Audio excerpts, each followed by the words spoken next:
ನಮಸ್ಕಾರ ಬಂದವರೇ, ನಾನು ಭೂಮಾಪನ ಇಲಾಖೆಯ ನಕಾಶೆಯಲ್ಲಿನ ವಿವಿಧ ಖರಾಬು ಮತ್ತು ಚಿಹ್ನೆಗಳ ಬಗ್ಗೆ ತಿಳಿಸ್ಕೊಡ್ತಾ ಇದ್ದೆ. ಕೆಲವು ಖರಾಬುಗಳಿರ್ತವೆ. ಆ ಖರಾಬುಗಳಿಗೆ ನಿರ್ದಿಷ್ಟವಾಗಿರ್ತಕ್ಕಂಥ ಉದ್ದ ಮತ್ತು ಅಳತೆಗಳು ಇರೋದ್ರಿಲ್ಲ. ಉದಾಹರಣೆಗೆ ಕಾಣದ ಖರಾಬಾಗಿರುತ್ತೆ ಅಥವಾ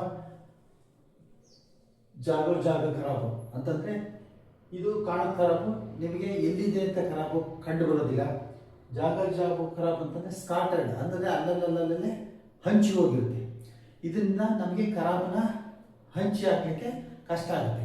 ಖರಾಬನ್ನು ನಾವು ಯಾವಾಗ ಹಂಚಿ ಹಾಕ್ತೀವಿ ಅಂತಂದರೆ, ಯಾವುದೇ ಒಂದು ಸರ್ವೆ ನಂಬರಲ್ಲಿ ವಿಭಾಗ ಅಥವಾ ಮಾರಾಟಕ್ಕೋಸ್ಕರ ಯಾವುದೇ ಒಂದು ನಕ್ಷೆಯನ್ನು ತಯಾರಿಸಬೇಕು ಅಂತ ಸಂದರ್ಭದಲ್ಲಿ ನಾವು ಸಂಬಂಧಪಟ್ಟ ಖರಾಬನ್ನು ವಿಸ್ತೀರ್ಣಕ್ಕೆ ಅನುಗುಣವಾಗಿ ದಶಮಾನ ಪದ್ಧತಿಯಲ್ಲಿ ಹಂಚಿ ಹಾಕ್ತೀವಿ.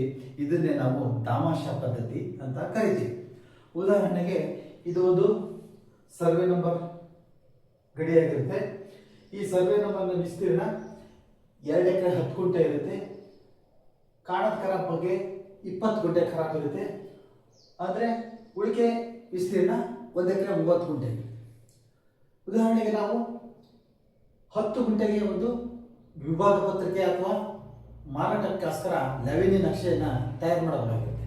ಈ ಸಂದರ್ಭದಲ್ಲಿ ಖರಾಬನ್ನು ಹೇಗೆ ಹಂಚಾಕಬೇಕು ಅನ್ನೋದ್ರ ಬಗ್ಗೆ ನಾವು ತಿಳ್ಕೊಳ್ಳೋಣ.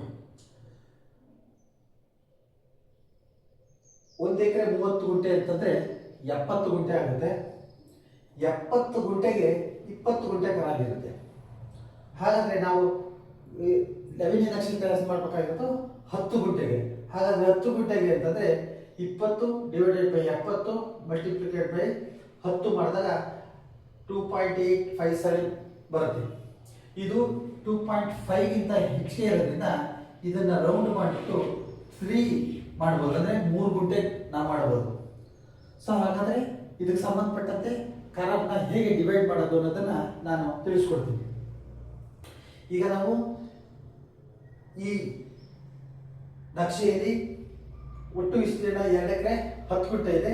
ಇದರಲ್ಲಿ 10 ಗುಂಟೆಗೆ ನಾವು ನಕ್ಷೆ ತಯಾರು ಮಾಡ್ತೀವಿ. ಉಳಿದಿದ್ದು 1 ಎಕರೆ 30 ಗುಂಟೆ ಈ ಕಡೆ ಇರುತ್ತೆ. ಈ ಖರಾಬನ್ನ ಹೇಗೆ ಹಂಚಿ ಮಾಡಬೇಕು ಅಂತಂದರೆ, ಇದು 1 ಹಿಸ್ಸೆ ಆಗುತ್ತೆ. ಯಾವುದಕ್ಕೆ ನಾವು ಲೆವೆನಿ ಸ್ಕೆಚ್ ಮಾಡ್ತೀವಿ ಅದಕ್ಕೆ 2 ಹಿಸ್ಸೆ ಕೊಡಲಾಗುತ್ತೆ. 1ನೇ ಹಿಸ್ಸೆಗೆ 1 ಎಕರೆ 37 ಗುಂಟೆ ಬರುತ್ತೆ. ಖರಾಬ್ 17 ಗುಂಟೆ ಬರುತ್ತೆ. ಉಳಿಕೆ ವಿಸ್ತೀರ್ಣ 1 ಎಕರೆ 20 ಗುಂಟೆ ಆಗುತ್ತೆ. 2ನೇ ಹಿಸ್ಸೆಗೆ ಅಂದರೆ ನಾವು ಲೆವೆನಿ ಸ್ಕೆಚ್ ಮಾಡಬೇಕಾಗಿರ್ತಕ್ಕಂಥ ಪ್ರದೇಶಕ್ಕೆ 13 ಗುಂಟೆ, 3 ಗುಂಟೆ ಖರಾಬು, 10 ಗುಂಟೆ ಇರುತ್ತೆ. ಈ ರೀತಿಯಾಗಿ ದಾಮಾಷ ಪ್ರಕಾರ ಅಂದರೆ ರೇಷಿಯೋ ಪ್ರಕಾರ ನಾವು ಖರಾಬನ್ನ ಅಂದರೆ ಅಳತೆ ಇರ್ತಕ್ಕಂಥ ಖರಾಬನ್ನ ಹಂಚಿ ಹಾಕಲಾಗುತ್ತೆ. ಇದಕ್ಕೆ ದಾಮಾಷ ಪದ್ಧತಿ ಅಂತ ಕರೀತಾರೆ.